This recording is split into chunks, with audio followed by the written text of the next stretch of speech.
હવે આપણે ભણીએ વિદ્યુત અવરોધકતા નામની એક ભૌતિક રાશિ વિશે,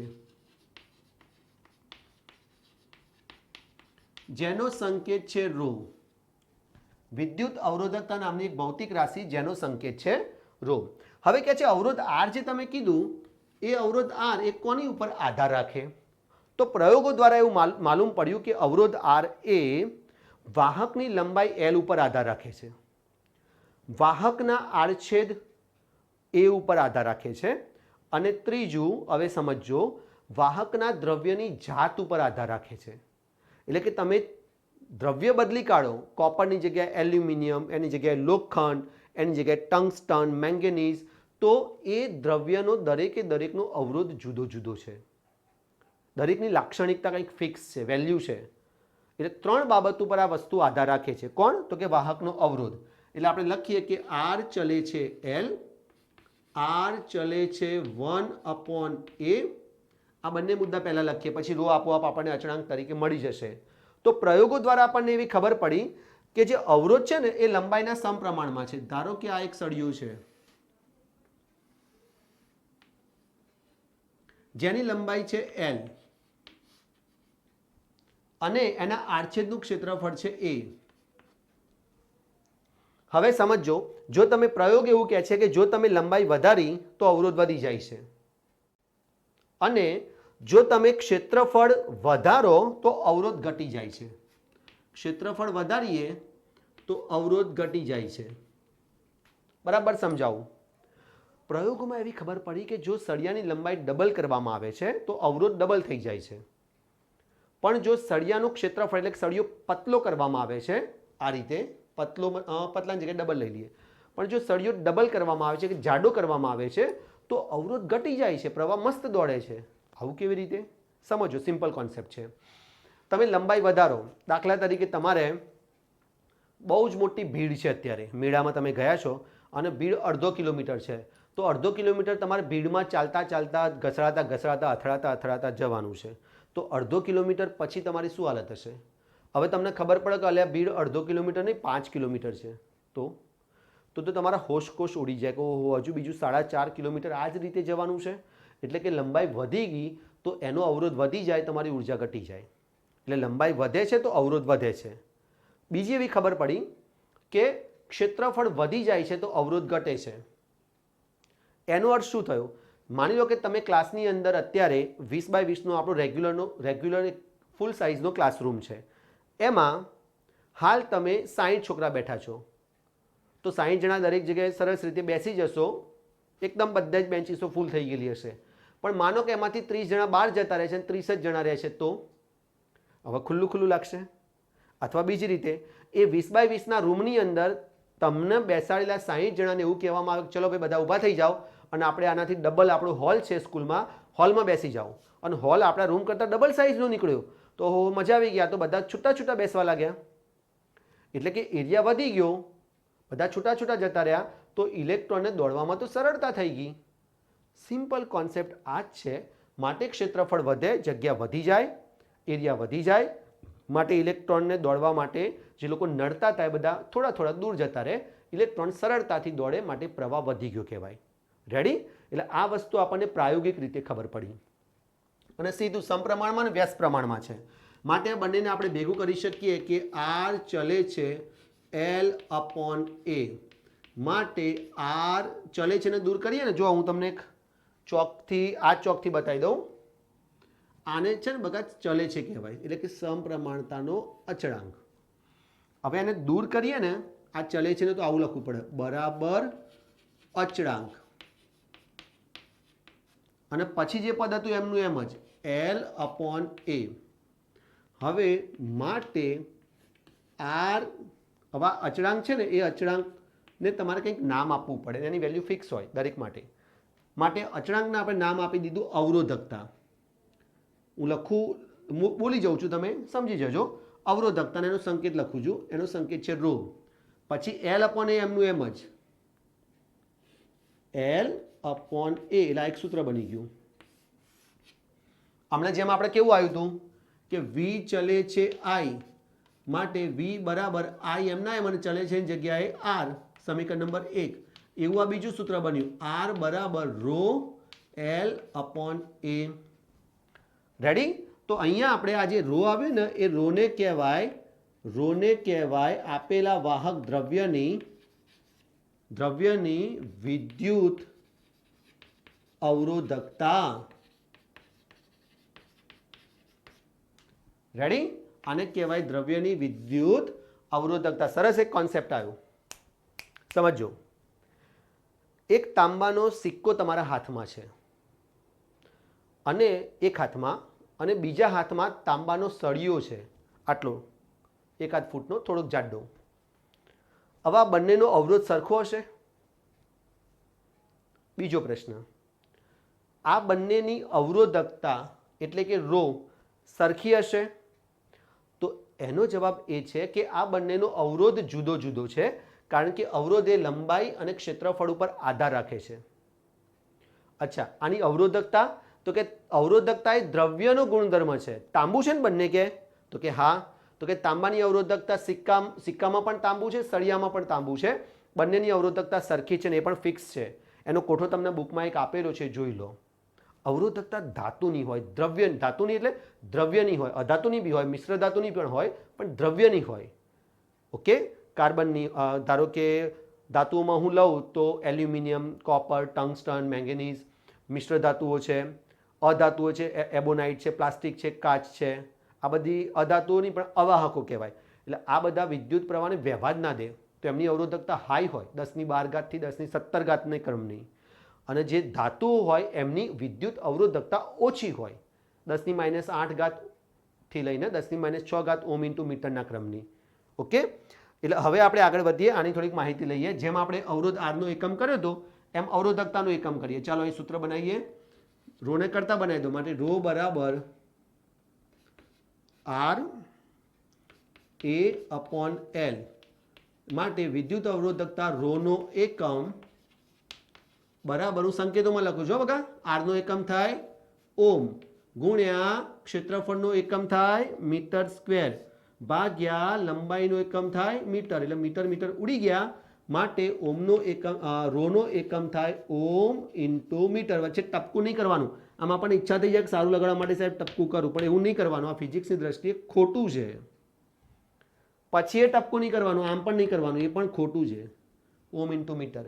એટલે વિદ્યુત અવરોધકતાનો એકમ ઓમ ઇન્ટુ મીટર છે. ચાલો હવે વિદ્યુત અવરોધકતા સમજીએ, થોડુંક બધા શબ્દો સમજી લઈએ. કે જેની વિદ્યુત અવરોધકતા વધારે હોય, બહુ જ વિદ્યુત અવરોધકતા છે, તો એ દ્રવ્યનો અવરોધ સૌથી વધારે થાય. પછી જેની વિદ્યુત અવરોધકતા એનાથી થોડીક ઓછી છે, એ થોડોક પ્રવાહ પસાર થવા દે, એટલે એને મંદ વાહક કહેવાય. એનાથી પણ ઓછું જેની વિદ્યુત અવરોધકતા છે એને વાહક કહેવાય. અને એનાથી પણ જેની વિદ્યુત અવરોધકતા ઓછી છે, માપની છે, એને સુવાહક કહેવાય. ઓકે, એટલે સુવાહક, પછી સાદો વાહક, પછી મંદ વાહક અને અવાહક. એ વિદ્યુત અવરોધકતાના આધારે અમુક પ્રકાર પાડ્યા છે, બુકમાં આપણને આપેલા છે, આપણે વાંચી લઈશું. પરંતુ મૂળ કોન્સેપ્ટ અહીંયા સમજવાનો એવો છે કે વિદ્યુત અવરોધકતા એ દ્રવ્યનો એક મૂળભૂત ગુણધર્મ છે, લાક્ષણિકતા છે, જે દરેકની હોય, મારી, તમારી, દ્રવ્યની, બધાની હોય. રેડી? હવે જ્યારે તમે ફિલામેન્ટનો ઉપયોગ કરો છો ને, ત્યારે એમાં ટંગસ્ટન નામની ધાતુનો ઉપયોગ થાય છે. એ સેટ થઈ ગઈ છે. એની વિદ્યુત અવરોધકતા એ રીતની છે કે જેથી આપણને મહત્તમ પ્રકાશ આપે છે, અને ત્યાં એનો ઉપયોગ થાય છે. એ જ રીતે તાંબુ છે, એલ્યુમિનિયમ છે, એનો ઉપયોગ કઈ જગ્યાએ થાય છે? તો તાર બનાવવામાં. વીજળીના જે આપણા ઘરે વાયર આવે છે, કાળા, લાલ, લીલા, એ તારની અંદર તાંબાનો તાર વિશેષ હોય છે, એમાં એનો મેક્સિમમ ઉપયોગ થાય છે. બરાબર? ત્યારબાદ એવી પણ મિશ્ર ધાતુઓ છે કે જેમ કે મેંગેનીઝ, એવી પણ મિશ્ર ધાતુઓ છે કે જે નિક્રોમ બી એક મિશ્ર ધાતુ જ છે. એવી પણ મિશ્ર ધાતુઓ છે કે જે માપની ઓક્સિડાઇઝ થાય છે, એકદમ ઓક્સિડાઇઝ થતી નથી. માટે એનો ઉપયોગ એવી જગ્યાએ કરવામાં આવે છે કે જ્યાં વિદ્યુતનું ઉષ્મા ઉર્જામાં રૂપાંતરણ થતું હોય. જેમ કે તમારા ઘરે કયા કયા સાધનો એવા છે? એક તો ઇલેક્ટ્રિક ઇસ્ત્રી, પછી ઓવન, ઓકે, પછી આપણે પેલું ટોસ્ટર આવે છે ને, જેમાં બ્રેડ આપણે તો ઓછો યુઝ કરીએ છીએ ગુજરાતમાં, પણ ઘણી જગ્યાએ સિટી લેવલે એનો યુઝ થાય છે. આ બધા સાધનો એવા છે કે જ્યાં ઉષ્મા ઉર્જા વિદ્યુત ઉર્જાનું ઉષ્મા ઉર્જામાં રૂપાંતરણ થાય છે, ત્યાં લગભગ મિશ્ર ધાતુઓ વપરાય છે, કારણ કે તેમનું ઊંચા તાપમાને પણ ઓક્સિડેશન ઓછું થાય, ઓછી ઓક્સાઇડ થાય છે. રેડી? તો આ રીતનો આખો કોન્સેપ્ટ આપણે સમજ્યા કે અવરોધકતા એટલે શું. લગભગ આમાં કોઈ મુદ્દો બાકી નથી રહેતો. મેં તમને એનું સમજૂતી પણ આપી દીધી છે, એનું માહિતી આપી, એનો એકમ આપણે બનાવ્યો, પછી થોડાક મૂલ્યો બી આપણે જોઈ લીધા. છતાં કોઈ ટોપિક રહી ગયો હશે તો એ આપણે પેમ્ફલેટ ચોપડી વાંચીએ છીએ, એમાં હું તમને સમજાવી દઈશ. એટલે આ રીતે આજે આપણે વિદ્યુત ઓહમનો નિયમ, એના આધારે અવરોધ, અવરોધનો એકમ, ત્યારબાદ વિદ્યુત અવરોધકતાનો એકમ ઓહમ ઇન્ટુ મીટર, એની લાક્ષણિકતા, અલગ અલગ વાહક, સુવાહક, અવાહક એ મુદ્દા ભણ્યા અને જનરલ ટોપિક આપણે 12.3 કવર કર્યો. પરીક્ષાલક્ષી આમાં 2 થિયરી પૂછાય, એક ઓહમના નિયમવાળી અને બીજી વિદ્યુત અવરોધકતા રો વાળી. રેડી? ચાલો તમે યાદ રાખજો કે આ વિદ્યુત પાઠ જે છે ને એ પ્રકરણ નંબર 12 એ પાયો છે. 12માં તમારે વિદ્યુત શાસ્ત્ર આવે જ છે, સ્થિત વિદ્યુતશાસ્ત્ર અને ગતિમાન વિદ્યુતશાસ્ત્ર. એના 4 થી 5 પાઠ છે શરૂઆતમાં જ. પહેલા 2 પાઠ સ્થિત વિદ્યુતના અને બાદના પાઠ ગતિમાન વિદ્યુત શાસ્ત્રના, જેમાં વિદ્યુત પ્રવાહ તમારે એન્ટ્રી થાય, જે આ પાઠમાં આપણે ભણીએ છીએ ભાઈ. મેં તમને આજે જેની વાત કરી વોલ્ટાની, એ વોલ્ટા પણ આપણા આ પાઠનો જ જોડાયેલો એક વૈજ્ઞાનિક છે, એલેક્ઝાન્ડ્રો વોલ્ટા, જેના સરનેમ ઉપરથી વોલ્ટ સરનેમ આવી છે. ઓકે, ચાલો તો આજે આપણે આ લેક્ચર આટલે સુધી રાખીએ છીએ અને હવે પછીના લેક્ચરમાં આપણે દાખલા જોઈશું. ત્યાં સુધી તમે સરસ તૈયારી કરજો.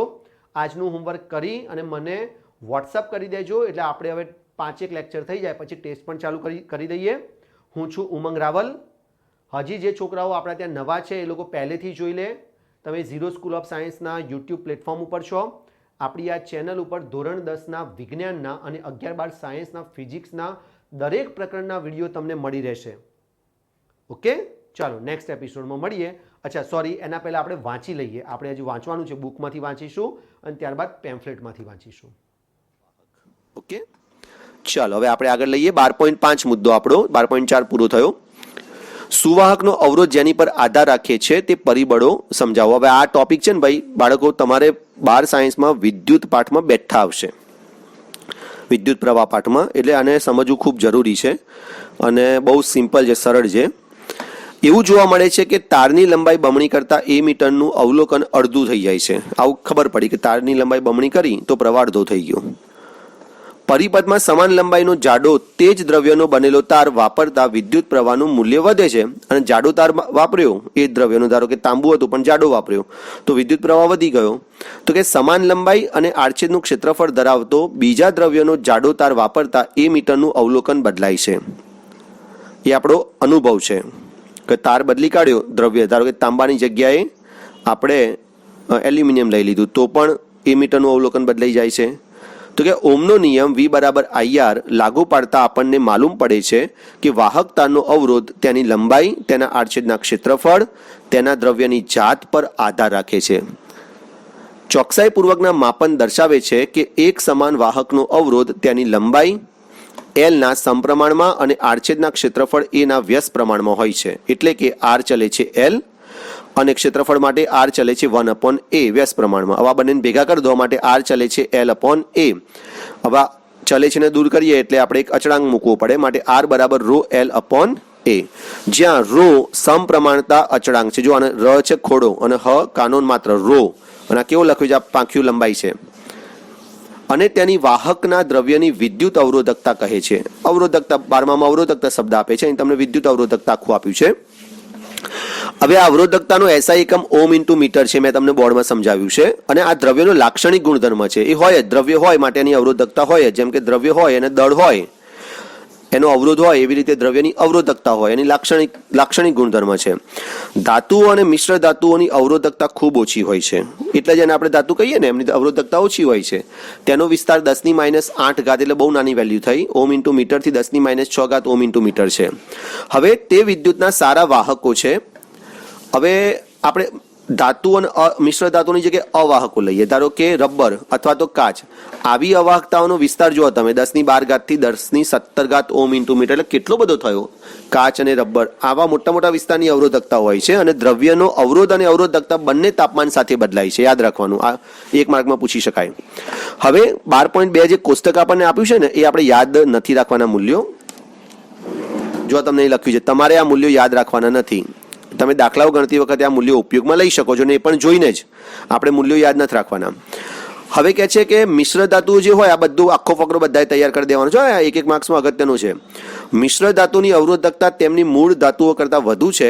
મિશ્ર ધાતુઓ ઊંચા તાપમાને ત્વરિત ઓક્સિડાઇઝ થતી નથી, ઓક્સિડાઇઝ એટલે દહન નથી પામતી, અને આ કારણોસર તે વ્યવહારમાં વિદ્યુત ઉષ્મીય સાધનોમાં વપરાય છે.